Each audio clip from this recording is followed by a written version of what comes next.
बलस्य कुतो विद्या अविद्यस्य कुतो धनम अधनस्य कुतो मित्रम अमित्रस्य कुतो सुखम।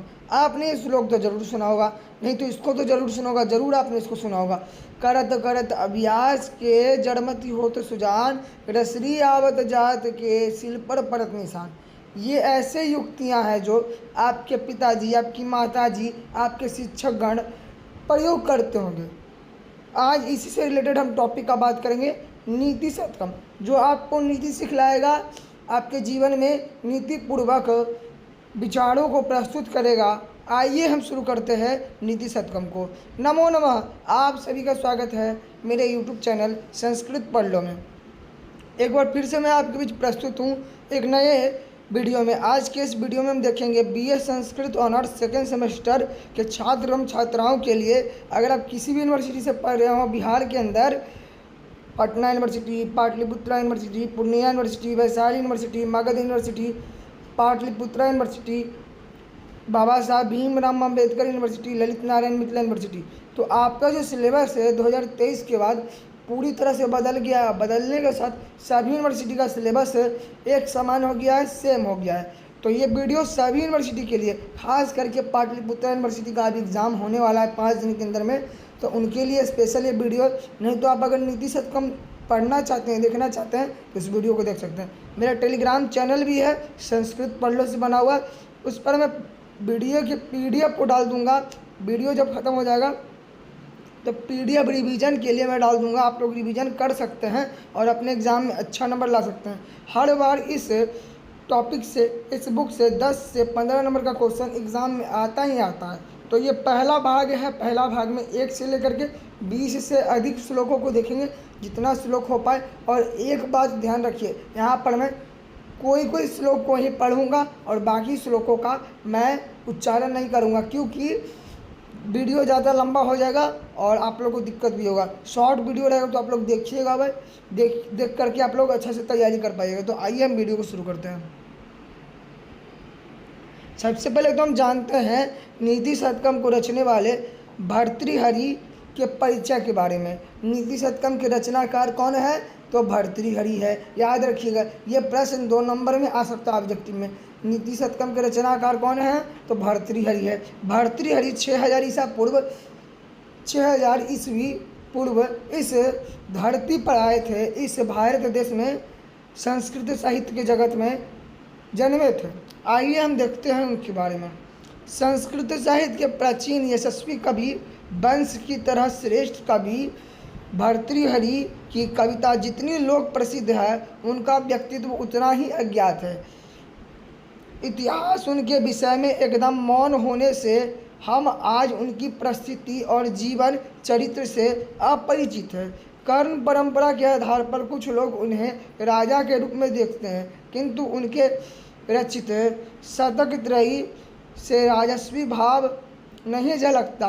भर्तृहरि रचित मुक्तक पद्यों के 3 संकलन शतकत्रयी, नीति शतक, श्रृंगार शतक और वैराग्य शतक हैं, जो उनके सुयश के मानो 3 स्तंभ है। यहाँ पर यह बताने की कोशिश किया जा रहा है कि भर्तृहरि जो थे संस्कृत साहित्य के वो श्रेष्ठ प्राचीन कवि थे, पर उनके बारे में इतिहास कुछ भी बोलने से पहले चुप हो जाता है, क्योंकि उनके बारे में कुछ पता है ही नहीं। और एक मान्यता यह भी है कि कर्ण परंपरा के आधार पर वह एक राजा थे, पर जब उनकी रचना को उठा करके देखा जाता है शतकत्रयी को, तो उसमें उनके राजस्वी भाव झलकते नहीं है कहीं। इसी कारण उनको राजा नहीं माना गया उनकी रचना के आधार पर। उनके 3 रचना हैं, मुक्तक पद्यों हैं। सबसे पहले तो उनका नाम तीनों का रखा गया है शतकत्रयी। अगर पूछा जाए आपसे शतकत्रयी क्या है, तो मुक्तक काव्य है। शतकत्रयी के अंदर कौन कौन सी रचनाएं आते हैं भर्तृहरि की? तो नीति शतकम, श्रृंगार शतकम और वैराग्य शतकम।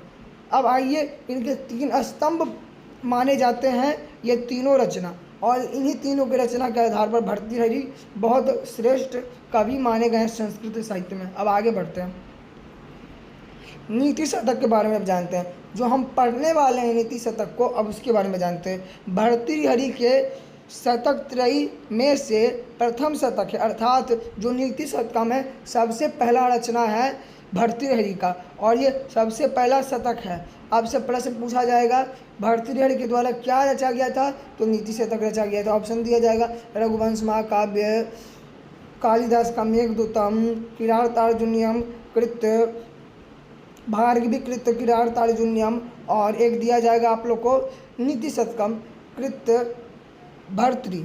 तो आप लोग को जवाब देना है भर्तृ के द्वारा रचित नीति शतकम है। तो नीति शतकम क्या है, तो एक प्रकार का शतक है जिसको भर्तृहरि ने अपने रचना के आधार पर इसको ऐसा बल दे करके विकसित किया है, इसको ऐसी तरह से रचा है कि ये पूरे संस्कृत साहित्य में एक क्रांति लेकर के आया है। अब आगे बढ़ते हैं। संस्कृत साहित्य में मुक्तक काव्य पद्यों की विपुलता दिखलाने को मिलती है, किंतु शतक के रूप में उनको एकत्र संकलित करने का प्रयास भर्तृहरि ने सर्वप्रथम किया है।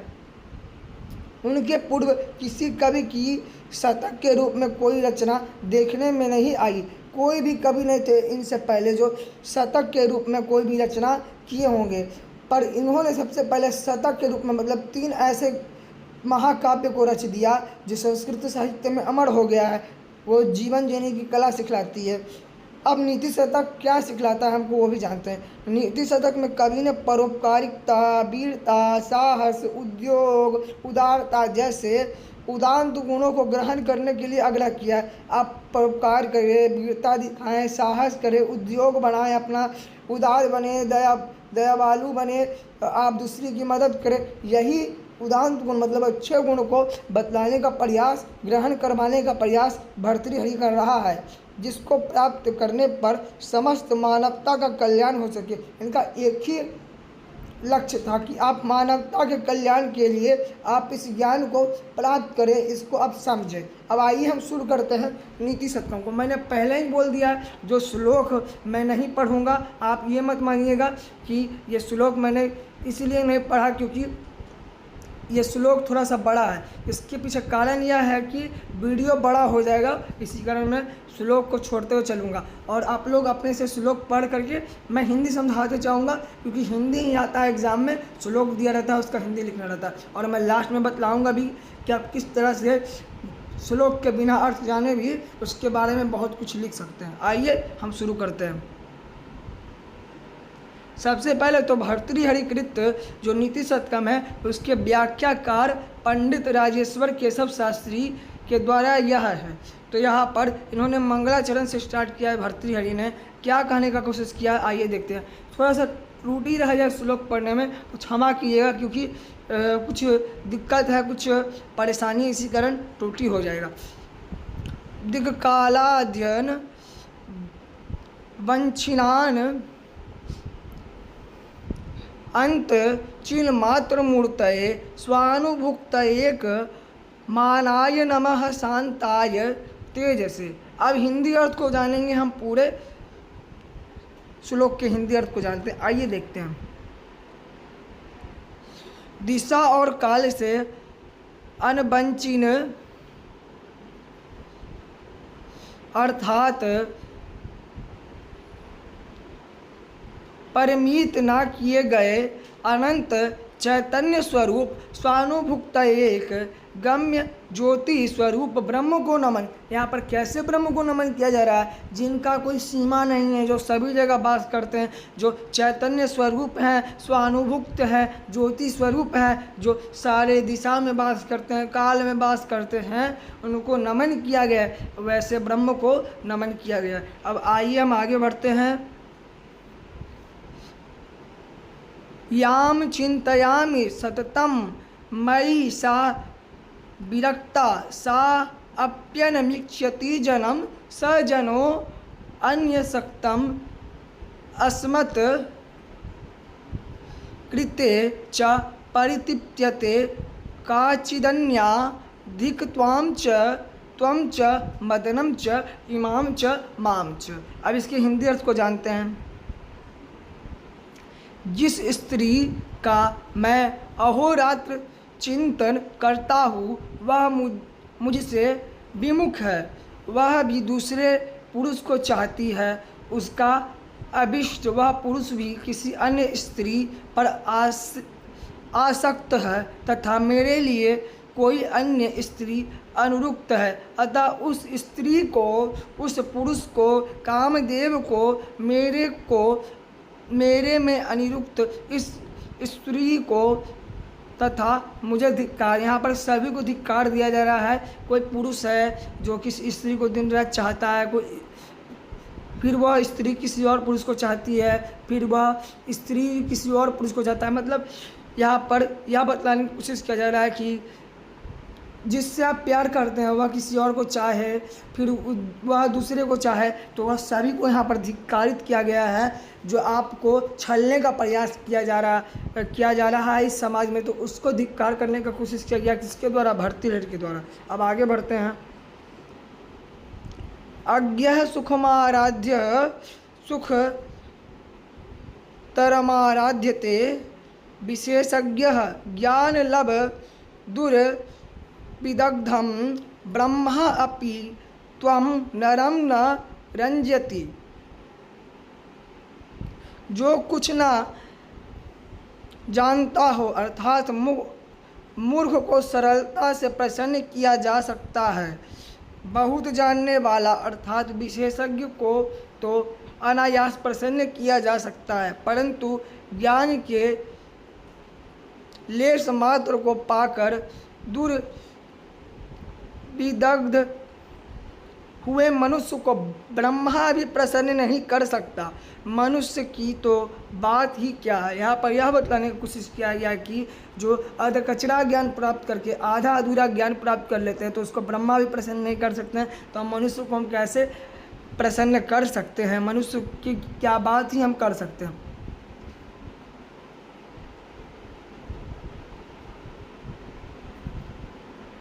अब आगे कहा गया है, फिर मैंने बोला था लंबा जो श्लोक रहेगा उसको मैं पढ़ूंगा नहीं, क्योंकि यहाँ पर संधि भी है, पढ़ने में भी थोड़ा सा कठिनाई होता है, उसके साथ बड़ा है, आप लोग का समय भी जाएगा। तो आइए हिंदी को जानते हैं। ये चौथा श्लोक है, आइए इसकी हिंदी को जानते हैं। चित्तमा राध्येत अर्थात यहाँ पर आखिरी का कुछ शब्द मैंने पढ़ दिया, चित्तमा राध्येत। अब आइए इसके हिंदी अर्थ को जानते हैं। मगर के मुंह की डाढ़ के अग्रभाग से रत्न को चाहे मनुष्य बलपूर्वक निकाल ले और चाहे उत्तुंग तरंगों से संकुलित समुद्र को भी पार कर ले और चाहे क्रोधित सर्प को पुष्पमाला की तरह शीश पर धारण कर ले, परंतु हठी मूर्ख मनुष्य के चित्त को वह संतुष्ट कभी नहीं कर सकता। आगे बढ़ते हैं। यहाँ पर आप लोगों को समझ में आ गया होगा। अब इसको मैं विस्तारित रूप से बतला देता हूँ, क्योंकि मैंने श्लोक पढ़ा नहीं है। यहाँ पर यह बतलाने की कोशिश किया जा रहा है, आप मगर के अर्थात मगरमच्छ के जो विशाल मुख है, जो खतरनाक उसका दांत होता है, उसके बीच से आप मणि को निकाल सकते हैं बलपूर्वक। आप भयावह समुद्र के लहरों को पार कर सकते हैं। क्रोधित सर्प की माला बना करके, पुष्प की माला की तरह बना करके अपने शीश पर भी धारण कर सकते हैं। पर जो हठी होता है, जो अज्ञानी होता है, उसको आप कभी भी संतुष्ट नहीं कर सकते हैं, उसके चित्त को आप कभी भी संतुष्ट नहीं कर सकते हैं। आगे बढ़ते, पांचवा श्लोक है। लभेत सिक्तासु तैलमपि यत्नः पीडयन्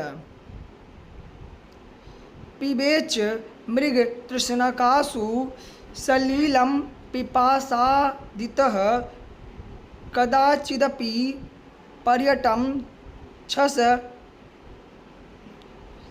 विषानमा साध्येत न तु प्रति निविष्ट मूर्खजन चित्तमाराध्यते। अब यहाँ पर हम समझने की कोशिश करते हैं इसके हिंदी अर्थ को। यत्न पूर्वक मनुष्य कदाचित बालू से भी तेल निकाल ले। पर्यटन करता हुआ मनुष्य शायद कभी खरगोश के सींग पार पाले। मृग मरीचिकाओं को चाहे प्यार से व्याकुल व्यक्ति जल प्राप्त कर ले, परंतु हठी मूर्ख के चित्त को कोई भी प्रसन्न नहीं कर सकता। अर्थात यहाँ पर यह कहा गया है कि आप असंभव से भी असंभव कार्य करके असंभव वस्तु को प्राप्त कर सकते हैं, पर हठी मनुष्य को आप कभी भी प्रसन्न नहीं कर सकते हैं, उसके चित्त को कभी भी लुभा नहीं सकते। आगे बढ़ते हैं। यहाँ पर ब्यालम बाल मृगाल तंतु भीर सौ रोदुम समुज जृंभेत छेतुम वज्रमणि शिरीष कुसुम प्रांतेन संह्येत माधुर्यम मधु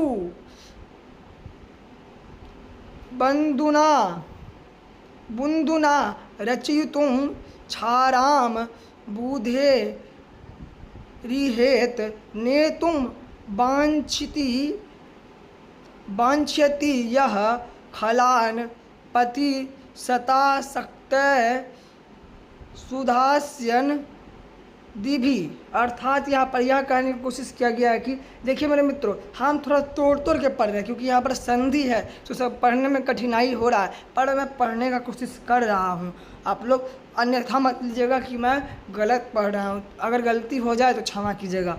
आप लोग बस हिंदी पर ध्यान दीजिए, श्लोक आप लोग को याद करते करते याद हो जाएगा। जो मनुष्य सरल सुक्तियों से दुष्ट को सन्मार्ग पर लाना चाहता है, मानो वह मनुष्य कोमल कमल तंतुरों से दुष्ट हाथी को बांधना चाहता है, शीर्ष की नख से वज्र के समान कठिन मणि को भेदना चाहता है, खारे समुद्र को शहद की बूंद से मीठा करना चाहता है। फिर यहाँ पर बोला जा रहा है कि असंभव कार्य को आप कभी भी नहीं कर सकते हैं, जो असंभव है, जो संभव है ही नहीं। असंभव क्या है, आप मूर्ख व्यक्ति को कभी भी आप समझा नहीं सकते हैं। यहाँ पर वही कहने का कोशिश किया गया है, आप दुष्ट व्यक्ति को सन्मार्ग पर ला ही नहीं सकते हैं, यही असंभव। बाकी सारे काम संभव है संसार में। अब आगे यहाँ पर बढ़ते हैं, आगे देखते हैं। यहाँ पर थोड़ा सा मैं पढ़ देता हूँ। विशेषतः सर्व विदाहम समाजे भूषणम मौनम पंडितानाम। अर्थात यहाँ पर मैंने थोड़ा सा ही पढ़ा है तो इसकी हिंदी अर्थ को मैं विस्तारित रूप से बतलाने की कोशिश करता हूँ। विधाता ने अज्ञान के आवरक अपने अधीन करने वाले अत्यंत गुणकारी विशेषक विद्वानों के सभा या समाज में मूर्खों को सुशोभित करने वाले मौन गुण को बनाया है। अर्थात यहाँ पर यह कहने का कोशिश किया जा रहा है, आप अगर किसी भी मूर्ख व्यक्ति की सभा में जाकर के बैठ जाते हैं, अज्ञानी व्यक्ति की सभा में जाकर के बैठ जाते हैं, तो जो गुणवान व्यक्ति होता है, जो विद्वान व्यक्ति होता है, उसको विधाता ने ऐसे रत्न से सुशोभित किया है कि वह कुछ भी नहीं बोलता है, वह मौन ही रहता है। वह उसका विशेष प्रकार का गुण है, वह अपनी विशेषता को दिखलाता है, क्योंकि मूर्ख की सभा में बोलना मूर्खता हो जाएगा विद्वान को। अब आगे बढ़ते हैं। यहाँ पर तदा मूर्खो अस्मिति ज्वार ईब मदो में व्यपगत। अर्थात यहाँ पर यह कहने की कोशिश किया जा रहा है 8वें श्लोक में, मैं अज्ञानी था, जब मैं अज्ञानी था और हाथी की तरह अभिमान से अंधा हो रहा था, तब मैं सर्वज्ञ हूँ, इस अभिमान से मेरा मन गर्वित था। परंतु जब विद्वानों के पास कुछ जाना, तब मेरा सारा गर्व ज्वार की तरह उतर गया और मैं मूर्ख हूँ ऐसा मुझे भाषित होने लगा। अब यहाँ पर यह कहने का कोशिश किया जा रहा है 8वें श्लोक में कि जब कोई भी मनुष्य जब अज्ञानी होता है तो वह यह मानता है कि जिसके पास ज्ञानी होता है कि मैं ही सर्वज्ञ हूँ, मैं ही जो हूँ पालन करता हूँ, मैं ही सबका देख रेख करने वाला हूँ। पर जब वह कोई विद्वान की सभा में पहुँचता है तो उसका यह गर्व, उसका यह अहंकार पूरी तरह से उतर जाता है। किसके तरह? बुखार के तरह उतर जाता, और फिर से वह समझने लगता है कि मैं अभी तक मूर्ख ही हूँ, अभी तक मैं अज्ञानी हूँ।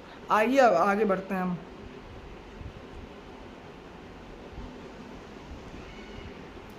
ना ही गणयति क्षुद्रो जंतुम परिग्रह फलगुताम। अर्थात 9वां श्लोक है, मैंने थोड़ा सा ही पढ़ा है क्योंकि पहले ही मैं बतला दिया था आप लोगों को। अब आगे बढ़ते हैं, हिंदी श्लोक को देखते हैं। कुत्ता कृमियों कीड़ों से संकुल लाड़ से आर्द्र निंदित घृणाजनक रूपमक रस से व्याप्त मांस से रहित मनुष्य की हड्डी को चूसता हुआ समीप में खड़े इंद्र से भी लज्जित नहीं होता, उसी प्रकार परमारजन भी ग्राह्य वस्तु की आसारता का पारिगहन नहीं करता। अर्थात यहाँ पर यह कहने की कोशिश किया गया है भर्तृहरि के द्वारा कि जो कुत्ता होता है उसके मुंह में हमेशा लार रहता है। किसको चूसने के लिए? हड्डी को चूसने के लिए। जब वह हड्डी को चूसता है तो वह यह नहीं देखता है कि हड्डी में खून लगा हुआ है या मांस है। मांस से रहित हड्डी को चूसता है और चूसते ही जाता है। उसके आगे अगर इंद्रदेव भी खड़ा हो जाए ना तो वह लज्जित नहीं होता है, वह उस प्रकार का निर्लज वाला काम करेगा ही करेगा। तो उसी प्रकार से यहाँ पर कहा गया है, जो व्यक्ति किसी काम को सदैव करता आ रहा है तो उसको वह करेगा ही, चाहे उसका आदत हो चाहे ना हो, वह किसी भी परिस्थिति में किसी भी काल में उसको करेगा। विवेक भ्रष्टानां भवति विनिपातः शतमुख। अर्थात यहाँ पर 10वें श्लोक में यह बतलाने की कोशिश किया गया भर्तृहरि के द्वारा, जिस प्रकार गंगा स्वर्ग से महादेव के शीश पर गिरती है, वहाँ से हिमालय पर्वत पर और उच्च पर्वत से पृथ्वी पर तथा पृथ्वी से समुद्र में गिरती है, इस प्रकार उसका क्रमशः पतन ही होता गया। तात्पर्य यह है कि स्थान भ्रष्ट मनुष्य को सैकड़ों प्रकार से अंधा पतन होता है। अर्थात जो स्थान भ्रष्ट, अर्थात जो अपने लक्ष्य से भ्रष्ट हो गया, अपने लक्ष्य से हट गए हैं मनुष्य, उनका जो नाश होता है, उनका जो पतन होता है सैकड़ों प्रकार से होता है। जिस तरह से गंगा नदी आखिरी में जाकर के समुद्र में मिल करके खारा बन जाती है, उसी प्रकार से उस व्यक्ति का पतन हो जाता है। आइए अब आगे बढ़ते हैं। मूर्खस्य नास्तोद्यम, अर्थात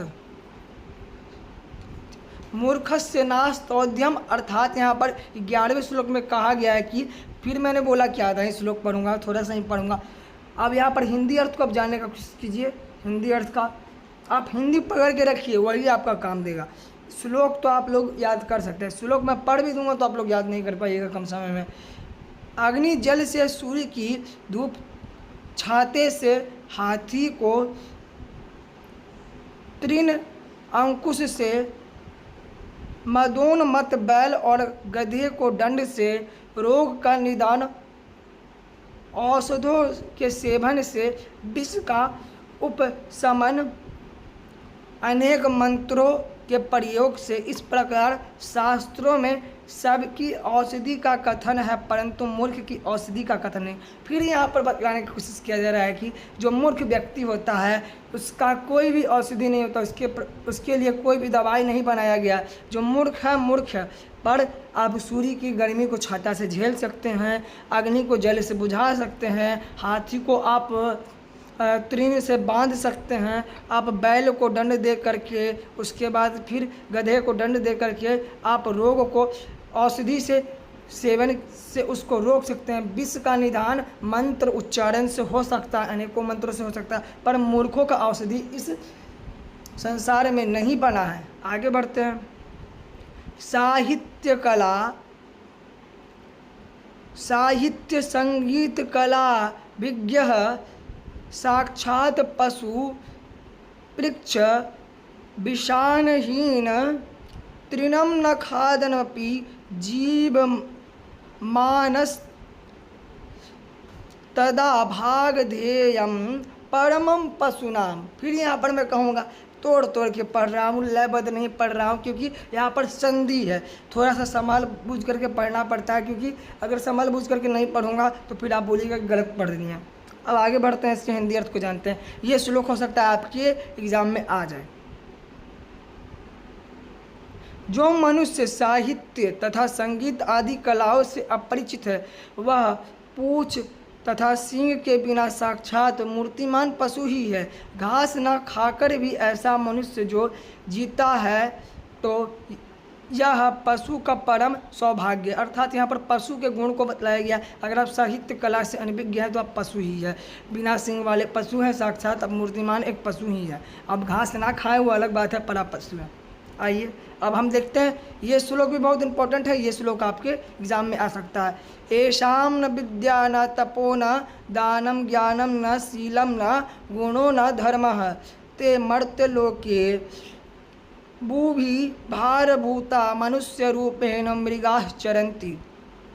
अर्थात यहाँ पर यह कहने का कोशिश किया जा रहा है कि जिस मनुष्य के पास ना तो विद्या है, ना तप है, ना दान है, ना ज्ञान है, ना सदाचार है, ना धर्म है, वे इस पृथ्वी पर भारभूत हैं और मनुष्य के रूप में वे पशु के समान व्यर्थ ही विचर रहे हैं। ये श्लोक आप लोग ने कभी ना कभी पढ़ा होगा। 6 से लेकर के अभी तक जितने भी आप लोग के कक्षा होंगे उनमें पढ़े होंगे आप लोग। ये श्लोक हो सकता है आ जाए, क्योंकि ये सामाजिक श्लोक है। आगे बढ़ते हैं। बरम पर्वत दुर्गेषु भ्रांतम वनचरैः सह न मूर्ख जन संपादकः सुरेंद्र भावनेश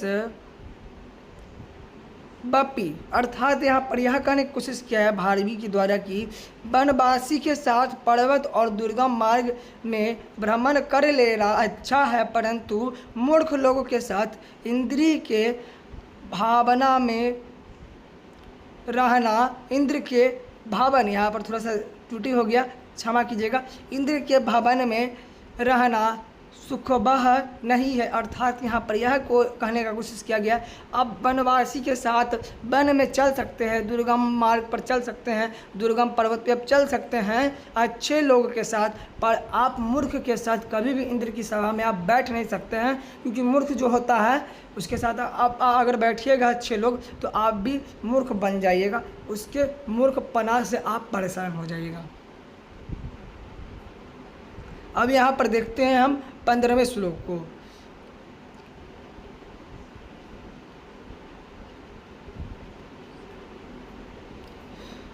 कुपरीक्षिका ही मनयो यैर घतः पातित। अर्थात यहाँ पर 15वें श्लोक को देखते हैं, हिंदी अर्थ को आप लोग जरूर देखिए।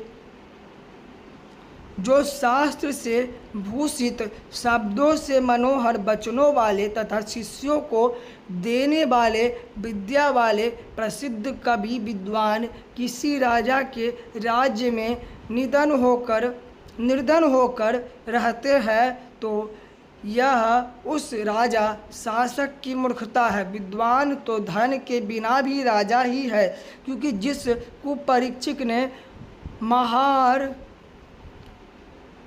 मणि को उचित मूल्य से निर्मित निम्न मूल्य पर लगाया, वे कुपरीक्षित ही निंदनीय है, वे महारग मनिया नहीं है, अर्थात वह श्रेष्ठ मनियन है। अब यहाँ पर यह समझने की कोशिश कीजिए, अगर कोई राज्यसभा में किसी भी उचित शिष्य या विद्या प्रदान करने वाले गुरु को अगर उचित मूल्य नहीं प्रदान किया जाए, उचित सम्मान नहीं दिया जाए, उसके धन को नहीं दिया जाए, उसके कार्य करने का जो फल है नहीं दिया जाए विद्वान लोगों को, तो उस राजा पर धिक्कार है।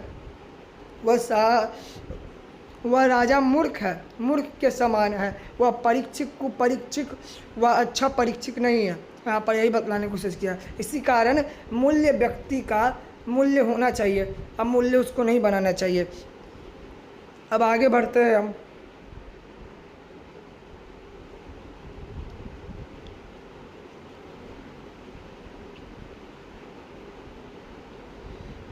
कस्ते सह स्पर्धते, अर्थात अब 16वां श्लोक देखते हैं। जो विद्या रूप धन चोर को लभ्य नहीं है, जो सर्वदा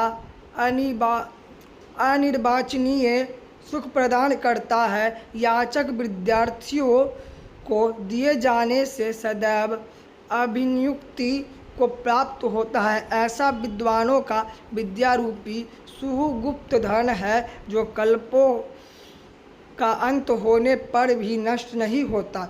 इस हेतु हे राजन, उस विद्वानों से दुराग्रह मत करो। उस विद्वान की समता संसार में कौन कर सकता है।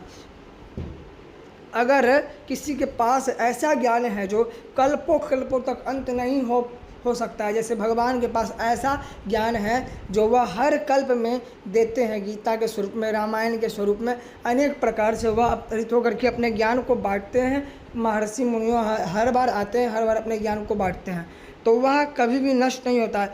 उसका हमें आदर करना चाहिए। हे राजन, अर्थात हमें बोला जा रहा है कि आप उस विद्वान का कभी भी अपमान मत करिए, आप उसको सदा सत्कार दीजिए, आदर सत्कार से उनका पूजन करिए, उनका आप महत्व करिए, उसको अब बढ़ावा दीजिए। आगे बढ़ते हैं हम। ना भवती विषतंतुर वारणा, अर्थात यहाँ पर 17वें श्लोक में कहा गया। फिर मैं बोल रहा हूँ कि मैं उतना ही पढ़ रहा हूँ जितना आप लोग का काम आ जाए। जो इम्पोर्टेंट है मैं उसको पढ़ने का पूरा कोशिश कर रहा हूँ, ये इम्पोर्टेंट नहीं है उतना। अब आइए हिंदी अर्थ को देखते हैं। जिन्होंने वस्तु के यथार्थ तत्व को जान लिया है, ऐसे पंडितों का अपमान मत करो। तिनके के समान क्षीण लक्ष्मी उस विद्वान को रोक नहीं सकता। आप ही सोचिए, नूतन मत की धारा से श्याम कपोल वाले मदंद हाथी को कोमल कमल नाक के सूत्र से नहीं बांधा जा सकता। अर्थात यह कहा जा रहा है यहाँ पर कि अब किसी ज्ञानी व्यक्ति को आप धन से मत तौलिए। वह तौलना उसके पांडित्य पर सवाल उठाना है, उसके वस्तु पर सवाल उठाना है। अब किसी भी हाथी को आप कोमल कमल के रस्सी से नहीं बांध सकते हैं, उसी प्रकार से किसी भी आप विद्वान के विद्या को अब धन से, छोटे से धन के टुकड़े से आप उसको नहीं तौल सकते हैं, आप उसको नहीं उसके बराबर मान सकते हैं। इसी कारण आप उसका सम्मान करिए। आगे बढ़ते हैं।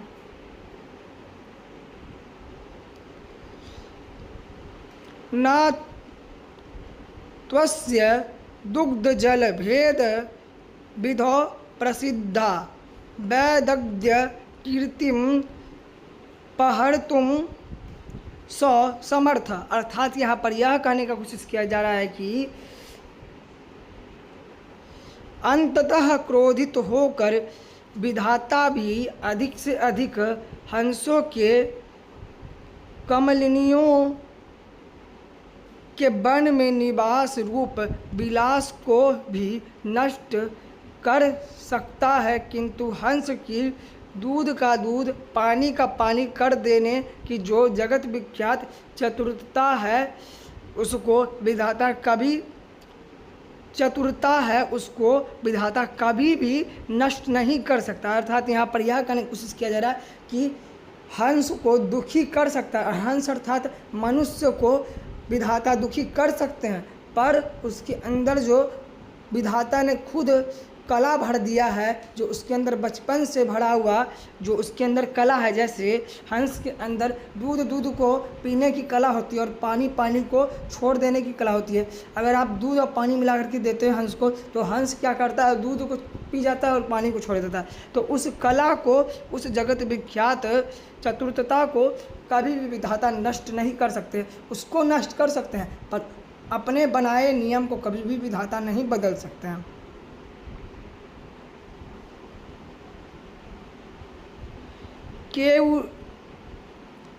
केयूरानी न भूषयन्ति पुरुषम हारा न चंद्रोज्ज्वला न स्नानम न विलोपनम न कुसुमम नालंकृता